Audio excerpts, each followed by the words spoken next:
Ok. Alors, on reprend. Vous connaissez peut-être cette histoire qui est assez connue.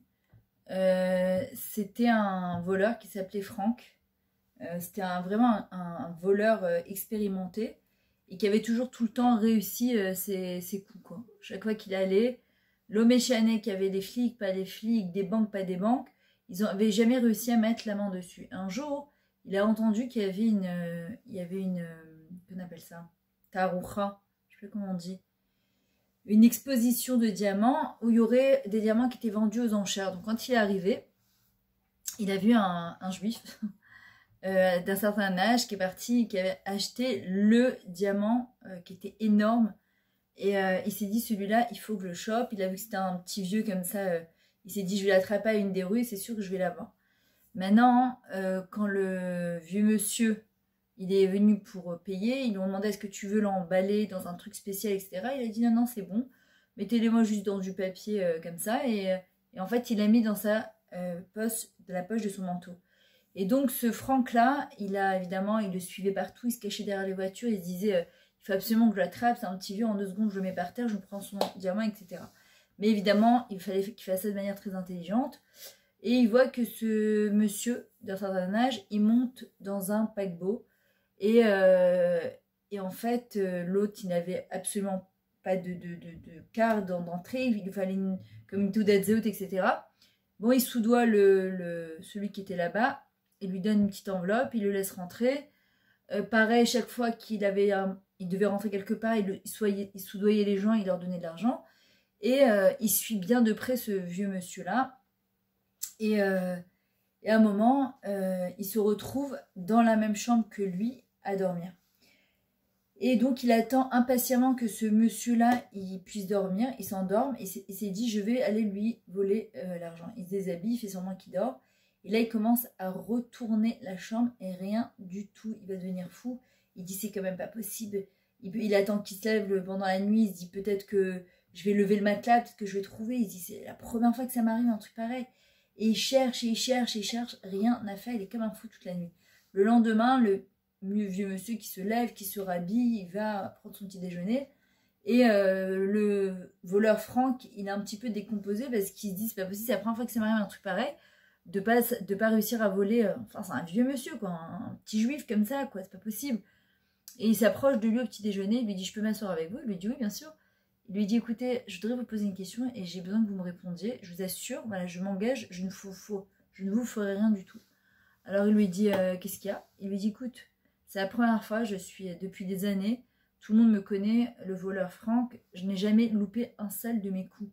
Et j'arrive pas à comprendre, j'ai dormi avec toi dans la chambre, je t'ai suivi depuis l'exposition, je comprends pas, il est où le diamant? J'ai vu que tu avais que tu avais acheté un très très gros diamant. Et le vieux monsieur, il commence à rigoler.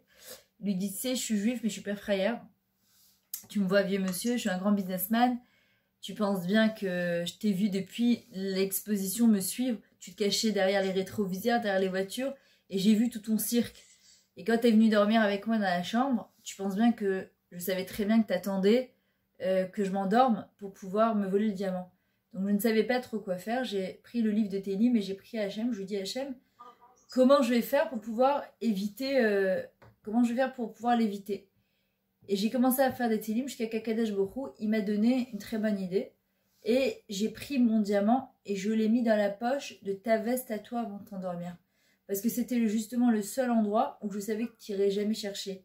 Et le matin en te levant, ben, ce que j'ai fait, c'est que je suis partie récupérer le diamant et je l'ai mis dans ma poche. Évidemment que le voleur, il a failli se sentir mal de désarroi. Et en vrai, on dit, c'est exactement comme nous. Excusez-moi. C'est exactement comme nous. Parfois, on va chercher les diamants à droite, à gauche, à l'autre bout du monde. On essaye de se chercher, de comprendre, etc.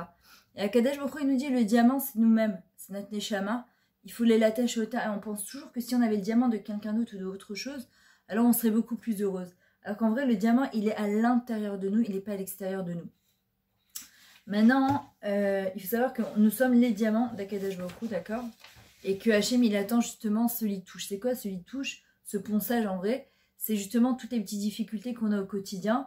Et qu'en fait, pour pouvoir briller, El Manasot, il faut parfois se frotter. Vous savez, et Chetrael, Chirel, fais voir avec ton kissouille. Ah, t'es trop belle. Ça doit être trop bien, j'adore. Trop mignon. Ah, ça fait bizarre de te voir comme ça, bon Hachem. C'est génial. Et qu'on appelle ça. Et en vrai, on doit arriver à comprendre que parfois, Akadosh Baruch Hu nous met dans des situations d'obscurité pour pouvoir justement faire sortir la lumière. D'accord? On ne comprend pas quand c'est comme ça, mais il faut demander à Hachem, quand on est dans ces moments d'obscurité, Hachem, comment je peux faire sortir le meilleur de moi-même? C'est quoi le diamant que en fait, plus la neshama elle doit briller, et plus parfois c'est difficile à entendre, à accepter, mais plus parfois les difficultés elles sont plus grandes. Et parfois tu te dis, mais attends, moi je me rappelle quand j'étais petite, quand on m'avait enseigné ça, je me disais, d'abord j'ai pas envie de faire mon tafkid sur terre tout de suite, parce qu'on m'avait dit qu'une fois que tu finis ton tafkid, tu mourrais. Et donc quand t'es petite, t'as pas envie de mourir. Et en vrai, d'abord, il faut savoir que le tafkid d'une personne, il peut être à long terme, mais il n'est pas forcément à court terme. Et puis de toute façon, quand une personne elle doit quitter ce monde, que ce soit à 15 ans, 20 ans ou 120 ans, Hachem ne demande pas son avis, donc autant se réaliser, profiter de chaque moment, devenir le meilleur de soi, donner le meilleur de soi, avoir confiance en soi, avoir confiance en Hachem, en la vie. Et après, ce qui sortira, de toute façon, c'est pas entre nos mains. Mais nous, on doit savoir qu'à l'intérieur de chacune d'entre nous, on a un gros diamant et on doit le savoir. Maintenant, c'est ce qu'on dit tous les soirs avant de dormir, mais il y a des rêves qui doivent Hachem, entre tes mains, je remets mon roi, Maneshama, d'accord? Et en fait, le matin, quand on se lève et qu'on dit Modani, on s'engage à nouveau à donner aussi le meilleur de soi. Maintenant, pour revenir, je suis en train de vous parler de Yosef Hatzadik, quand il a dit Ani Yosef Aod Avichai, est-ce que mon père est encore vivant, je suis Yosef? En vrai, il y a toute une Torah de Rabbi Nachman, de Azamra, qui dit On Mead Ven Rachat, c'est quel venom et comment? En vrai, c'est quoi ce On Mead Ven Racha?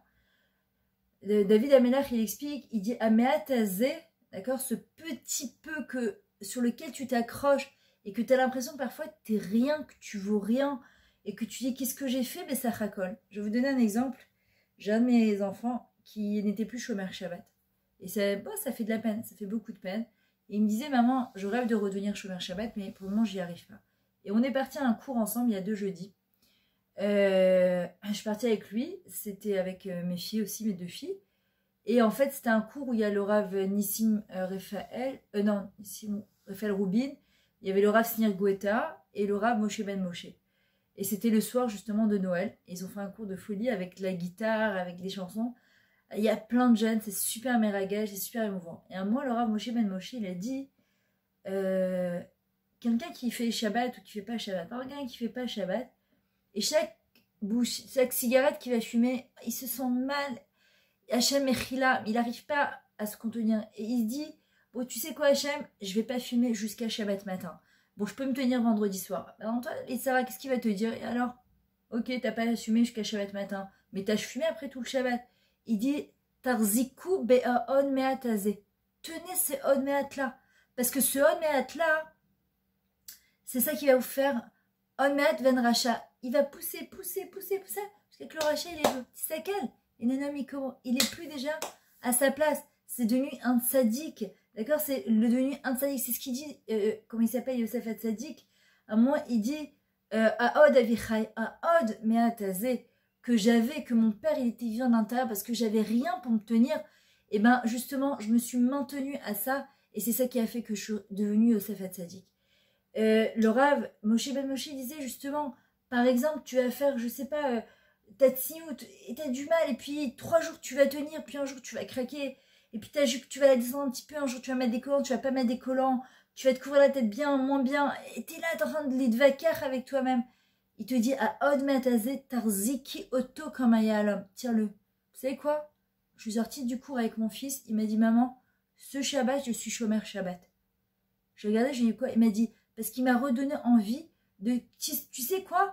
Tu fais 1 heure Shabbat à ta tzaddik. Donc qu'est-ce qu'on nous dit? Mais ouais, mais t'es Mechalel Shabbat, c'est très grave.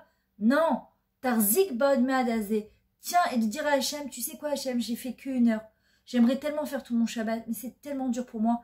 Mais tu sais quoi, cette heure-là, Bémet, je la fais parce que j'ai envie de te faire plaisir. Parce que je sais que c'est important, donne-moi la force de faire encore 1 heure. Ce Shabbat, il a été encore chômeur Shabbat. Et il me dit, je sais que les athlètes, ce Omeat-là, il va repousser ce que j'arrivais pas à faire jusqu'à ce que je vais être complètement chômeur Shabbat. Vous comprenez? C'est-à-dire que On doit avoir cette émouna profonde que Kadesh Baruch Hu, justement, c'est ce qu'il veut de nous.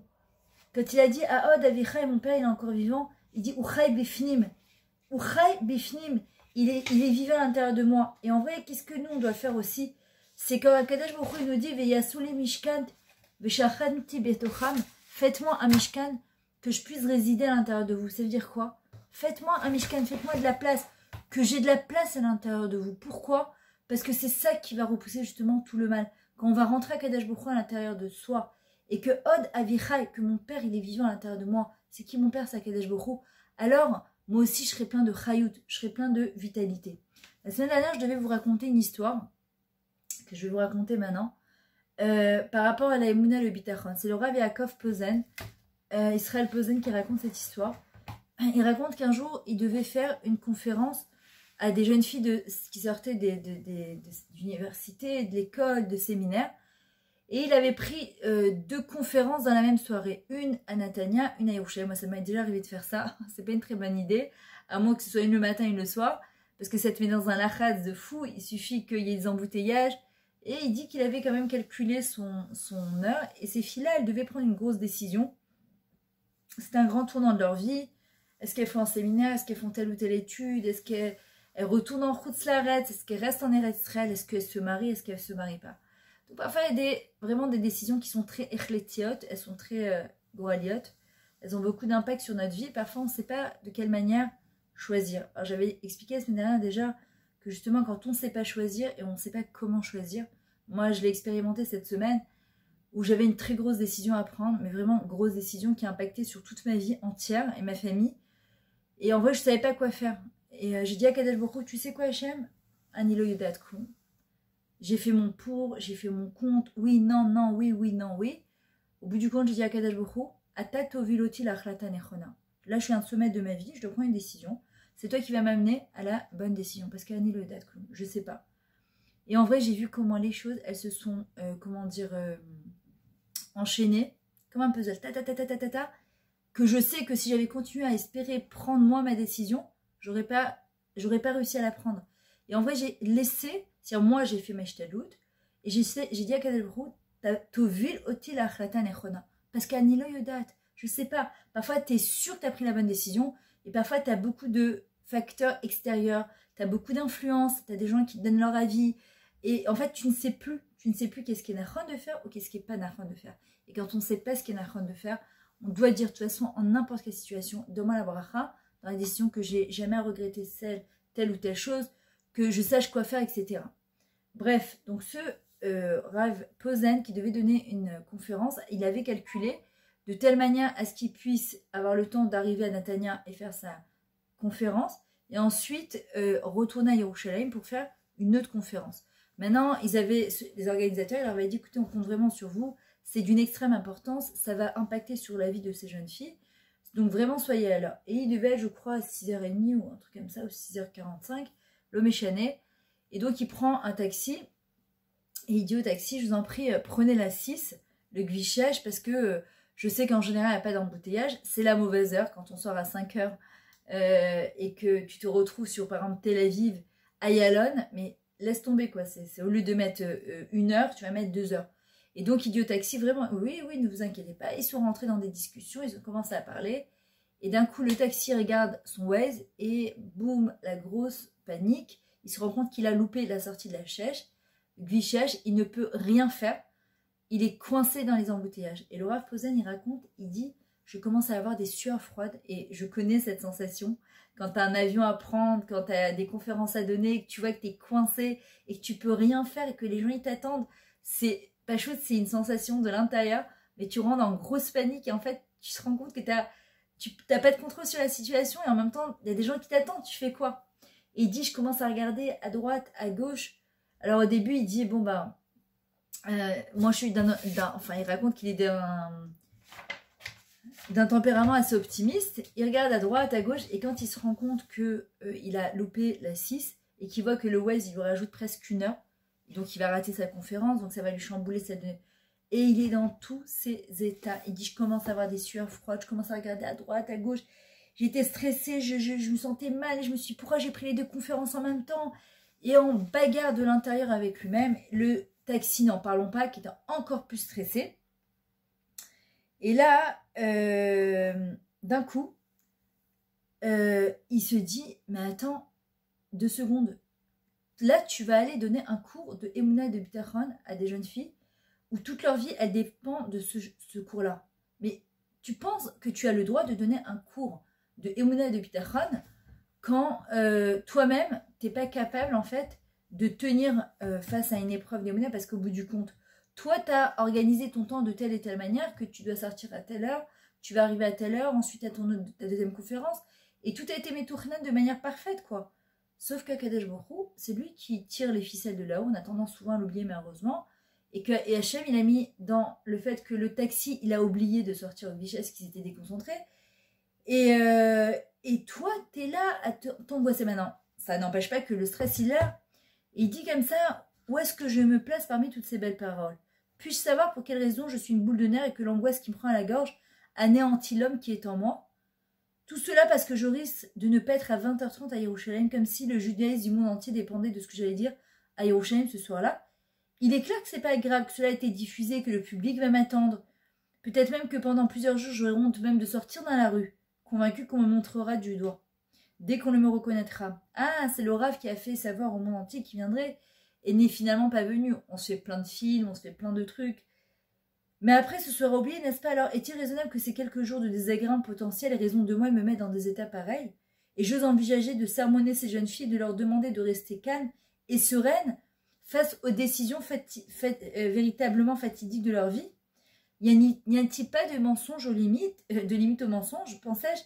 À ce même moment, il dit, j'ai pris une décision les plus sérieuses. Si je ne parviens pas à me calmer et à retrouver la sérénité dont je prétends vouloir parler à ces jeunes filles, je refuserai de parler de Emouna ce soir-là. Et pour m'aider, il dit, j'ai essayé de passer en revue toutes les citations, les revues, Michel Podar, Bachien, Resté des Sauvenou, Akol et Tova, ta.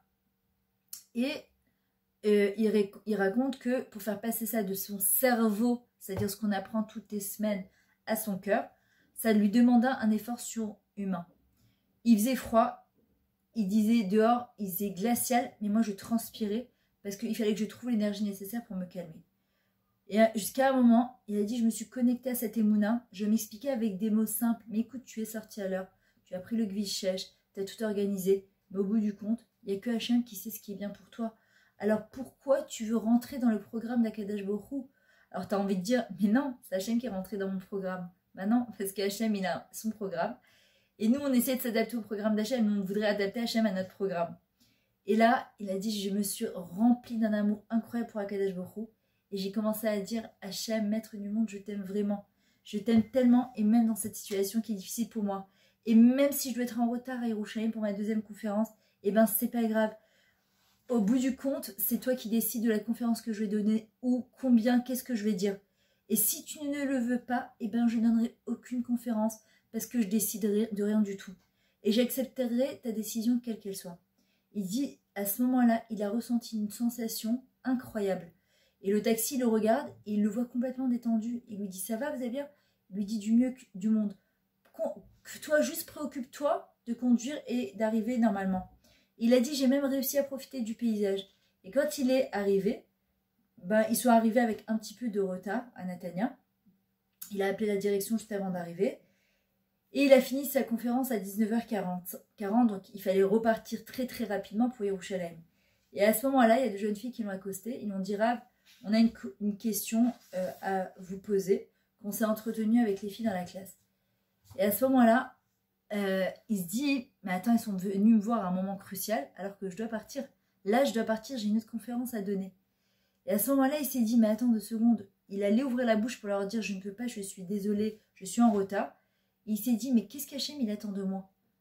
Tu crois que quoi, le but c'était juste de jeter ta conférence, de partir pour profiter d'une autre conférence? Il dit non, peut-être qu'Hachem, il attend que tu t'arrêtes et tu prennes le temps de leur répondre. C'est pas de leur faute à ces jeunes filles qui sont venues assister d'Afka à cette conférence, que toi tu t'es pris encore sur ton planning chargé, encore un cours. Et à ce moment-là, il a dit, je ferai ce que Hachem il veut faire. Et à ce moment-là, il a répondu aux jeunes filles, et il est rentré dans le taxi, il a raconté un tout petit peu en retard, même à sa conférence d'Yerushalayim. Il dit quand je suis arrivée le soir, je peinais à monter les escaliers et j'étais épuisée, pas par les deux conférences, par les forces et l'énergie qu'il avait dû trouver en lui, à l'intérieur de lui, pour enfin vivre la Emouna qu'il enseignait.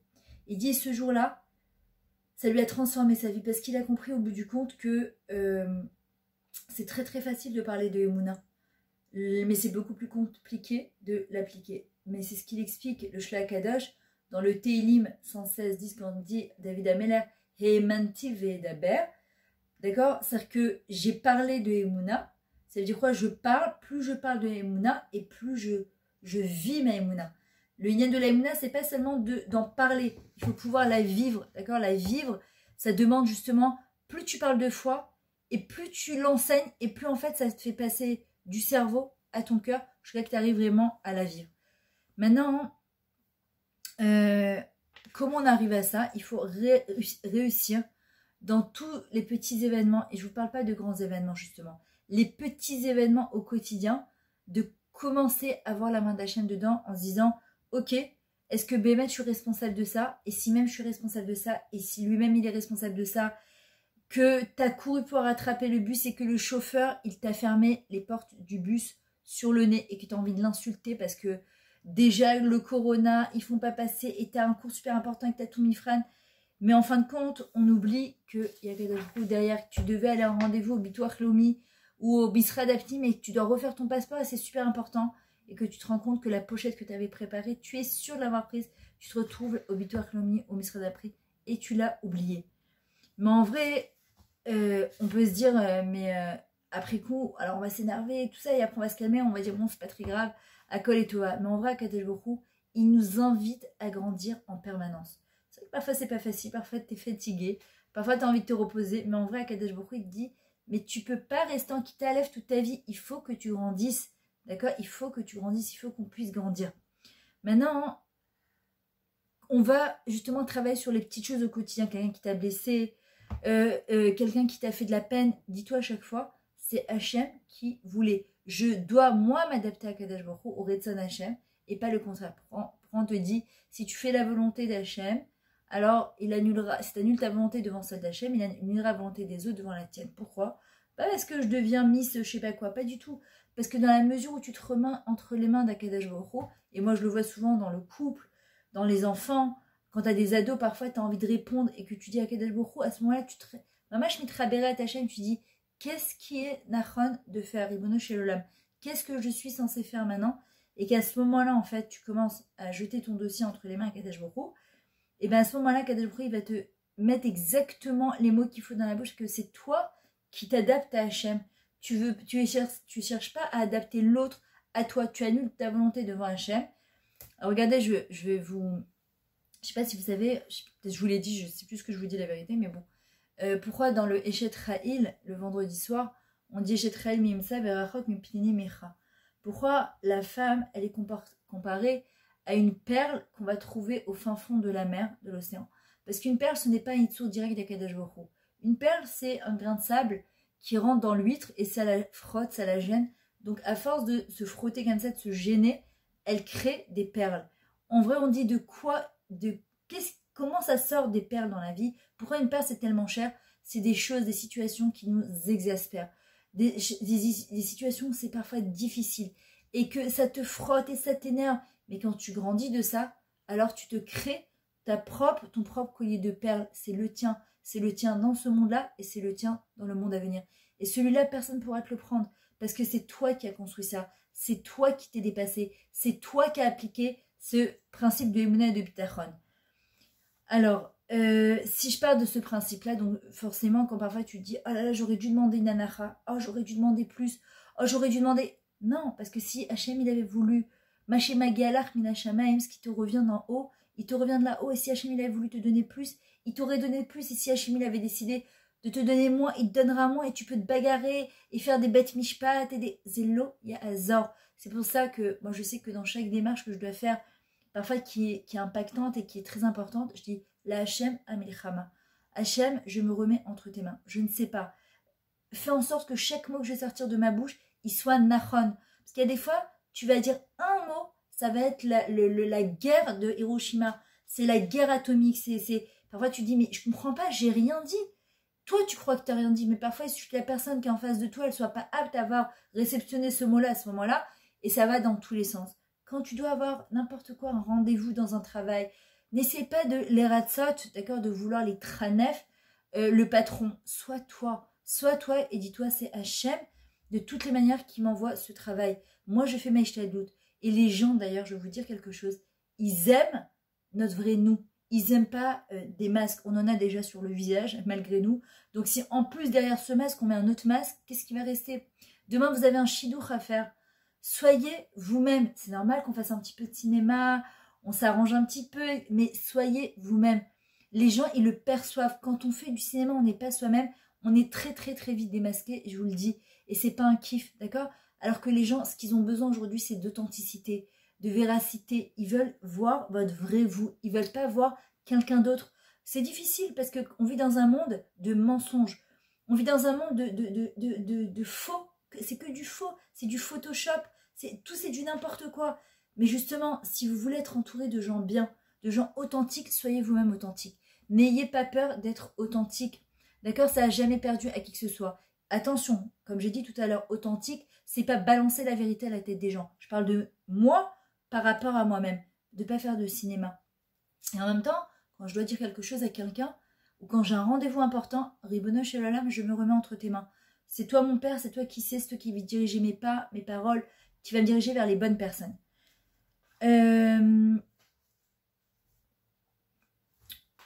Ok, je terminerai. Je sais pas si on a le temps. Bon, je vais quand même me la raconter. Je vais raconter avec cette petite histoire. Il y a eu un couple qui, ça faisait des années qu'ils étaient mariés, qui n'arrivaient pas à avoir d'enfants. Et un jour, c'était un élève de... C'est un élève de Pognovitch, je crois.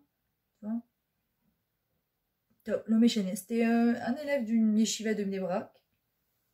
Et en fait, il a fait un shidour avec une petite jeune de la Midrasha de Neve Yerushalayim à Arnof, et qui avait fait Teshuvah. Au Hachem, ils se sont mariés, etc. Et un jour, c'était à Purim, et Laura Posen, il raconte, je reçois un coup de téléphone de ce Baro Yeshiva, et qui lui dit, vous savez que ça fait bientôt 6 ans que nous sommes mariés, nous n'avons pas encore d'enfants. Et Laura lui dit, oui, je suis très affligée pour vous, et je prie régulièrement pour vous. Il dit, je vous remercie Rav, mais en fait, je viens de comprendre que c'est de votre faute. Alors, lui, il était quand même abasourdi. Il dit, comment ça de ma faute? À part vous avoir fait le chidour, je comprends absolument pas pourquoi ça serait de ma faute. Il lui dit, je vais vous expliquer. Il lui dit, on a fait tout ce qui était en notre possible et on n'a reçu aucun résultat. Il dit, cette année, j'ai décidé au début des vacances d'aller à Purim à Méron pour prier sur le tombeau de Rabbi Shimon. Et j'ai l'habitude tous les matins de me lever à 6h30 du matin. J'avais prévu mon voyage et je m'étais dit, je vais arriver à 8h30. Je vais arriver donc chez Rabbi Shimon et je vais prier, Bezrat Hashem, je suis sûre j'aurai une Yeshua. Sauf que ce jour-là, le réveil n'a pas sonné et que je me suis levée à 8h30. Et j'étais dans tous mes états et je me suis dit, le temps que j'aille cette éveil de Purim et que je revienne, jamais j'aurai le temps d'arriver pour la Megillah, etc. Et sa femme lui a dit, tu vas quand même... attendez... Il lui a dit, tu vas quand même, c'est pas grave. Elle lui a préparé rapidement à manger. Elle lui a dit, au cas où tu n'as pas le temps de revenir, que tu puisses avoir le temps de manger, c'était pour le michté, etc. Il était complètement démoralisé, il avait plus tellement goût à vie, mais il s'est dit, bon, je vais quand même, malgré tout aller, je vais aller voir Rabbi Shimon. Et il dit, j'arrive à Rabbi Shimon, et je pleure, et je pleure, et je pleure, et je sanglote, je dis, bon, Shalom, ça fait 6 ans que j'attends, s'il te plaît, envoie-moi un signe, qu'est-ce qu'on peut faire qu'on n'a pas encore fait? Et il dit, et pendant que je suis en train de demander ce signe-là, il dit, Rav, j'entends votre voix chez Rabbi Shimon. Et il lui dit, mais comment t'as entendu ma voix à Méron? Alors il lui dit, c'est encore une autre histoire. Il a dit, j'habite à Yerushalayim, je fais même pas pourrir le même jour que les autres villes. Et ce qui s'est passé, donc lui, son Purim, il devait le fêter le lendemain. Il s'est retrouvé à Méron et ils lui ont demandé de faire Chazan. Le truc, c'est que comme il n'avait pas encore fait Mincha, quand ils lui ont demandé de faire Chazan, quand il est arrivé à la Nissim, à la Pourkan, il ne pouvait pas parler. En fait, il avait oublié, il ne pouvait pas faire puisque lui, c'est un Yerushalmi qui n'était pas tenu des mitzvot. Alors, il ne savait pas comment faire, il essaye d'expliquer et il commence à s'énerver les gens, et il est là, il ne sait plus comment faire. Jusqu'à qu'il y a quelqu'un, il lui dit, il essaie d'expliquer que ce n'était pas pour lui. Alors il lui dit, mais si, le Chazan aussi lit ce passage, et il avait beau s'expliquer, etc. Et à ce moment-là, il leur a montré, dans ta ville à Yerushalayim, ce qui avait marqué en petit, parce qu'il ne pouvait pas s'arrêter, il était en plein Amida. Et en fait, ils ont cru comprendre qu'à ce moment-là, il devait dire à l'Anissim, mais ils ne comprenaient pas du tout ce qu'il racontait. Et il disait, je ne peux pas le lire, etc. Et à ce moment-là, Touméron était contre moi. Jusqu'à qu'un homme se lève dans l'assemblée et déclare, laissez-le, je vais le dire à Nissim à sa place. Et il a dit, j'ai attendu en silence qu'il finisse. Il dit, c'était très embarrassant pour moi, mais grâce à cette prière, le jeune Avrer, il a entendu ma voix, donc c'était ce homme-là. Il dit, quand je vous ai entendu, il a dit, j'ai une pensée qui m'est venue à l'esprit, et j'ai dit, j'ai compris, il est mon problème. Quand quelqu'un il fait un shidour, c'est plus chez Ashkenazim que Sfaradim. Quand vous faites par exemple un shidour avec quelqu'un, on doit donner une certaine somme d'argent à la personne qui a fait le shidour pour ne jamais être redevable de quoi que ce soit. Et on a entendu beaucoup d'histoires comme ça, que quand on n'a pas payé la personne en question, alors c'est comme si on était redevable et ça pouvait être mes 4 règles en haut. Maintenant, je ne dirais pas quoi, quand, comment, etc.